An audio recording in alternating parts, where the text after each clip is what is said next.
GGP Kaminstudio? Ja, hallo, bin ich da bei jemandem, der sich mit Ofen auskennt und Kamin? Ja.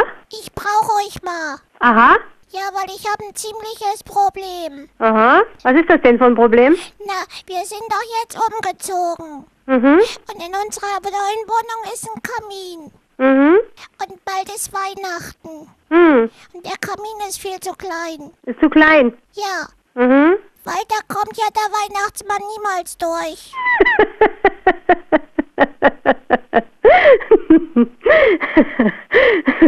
Da ist was dran. Warum lachst denn du da? Warum ich da lache? Naja, so eine Frage hat mir noch niemand gestellt. Na, wenn das so klein ist, dann kommt der Weihnachtsmann nicht durch, dann kriege ich keine Geschenke. Ja, da hast du ja recht. Und das ist überhaupt nicht lustig. Nee, hast du auch wieder recht. Na, ich habe ja da noch eine Idee. Aha. Es gibt nämlich eine Weihnachtsmann-Hotline. Mhm. Und da würde ich ja mal anrufen dort und mal fragen, wie breit der Bobs vom Weihnachtsmann ist. Kannst du machen. Das ist ja dann das Dickste, was durch muss. Stimmt. Wenn er nicht noch einen dickeren Bauch hat. Dann braucht man auch die Bauchmaße. Ja, und auch die Bauchmaße und auch die Maße vom Sack. Vom was? Vom Geschenkesack. Vom Geschenkesack, vom Weihnachtsmann. Hm. Das heißt, ich darf mir nichts Großes wünschen dann. Nee, stimmt. Weil je größer ich mir was wünsche, desto teurer wird's dann bei euch. So ist es. Was habt ihr alles für Kamine? Da musst du mal gucken kommen. Das ist dann noch eine Auswahl dann. Ja, eine große Auswahl.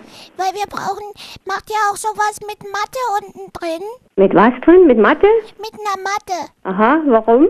Falls der Weihnachtsmann abrutscht, dass er nicht so hart fällt. Aha, denkst du an alles? Naja, der muss ja noch zu anderen Kindern. Stimmt. Macht ihr sowas? Ja, das machen wir dann eben. Okay, wann kommst du mal vorbei und guckst dir alles an? Ja, dann musst du mir mal deine Adresse sagen. Na, zu Hause.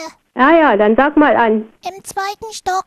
Mhm. Musst du einfach nur klingeln links. Also, gut, machen wir dann. Machst du dann? Ja, na klar. Gut, dann hast du mir schon mal geholfen. Aha.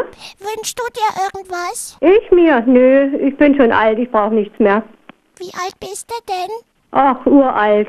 Oh, möchtest du vielleicht jemanden grüßen hier über Radio? Hier ist nämlich der kleine Telefonschreck.